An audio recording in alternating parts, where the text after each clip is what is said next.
Buongiorno a tutti, la nostra proposta per un viaggio in bicicletta nel Delta del Po oggi è un piatto di origine medio orientale che però è stato un po' rivisitato introducendo degli ingredienti nostri del territorio.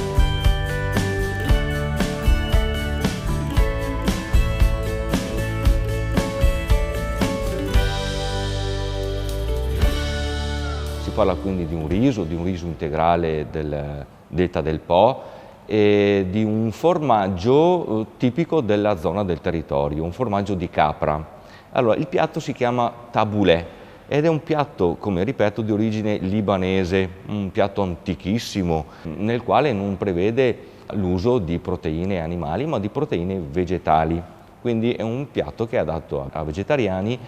Si tratta di preparare una sorta di insalata di riso con vari ingredienti, poi ognuno può anche variarli secondo i propri gusti. L'esecuzione del piatto consiste nel preparare una semplice insalata di riso, in questo caso riso che è un riso integrale del Delta del Po, con vari ingredienti, quali possono essere cipollotti, pomodorini, varie erbe aromatiche, in questo caso ci sono anche delle pere, del formaggio del territorio, formaggio di capra del territorio. La cosa da tenere in considerazione è la cottura del riso, la quale la dobbiamo tenere molto lunga in maniera tale che il riso acquisisca una certa collosità che viene data dal rilascio dell'amido che il riso ha.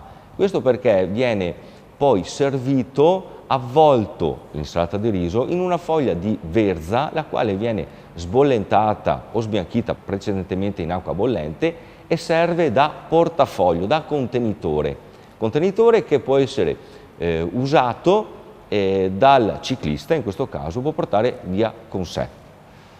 Speriamo che questa ricetta possa essere stata di vostro gradimento e soprattutto, oltre che il gradimento, possa essere stata anche comoda, utile per il trasporto, per i viaggi nel Delta del Po. Territorio bellissimo, territorio che in questi ultimi anni sta riscuotendo sempre più successo, anno dopo anno, e del quale tutti noi siamo innamorati.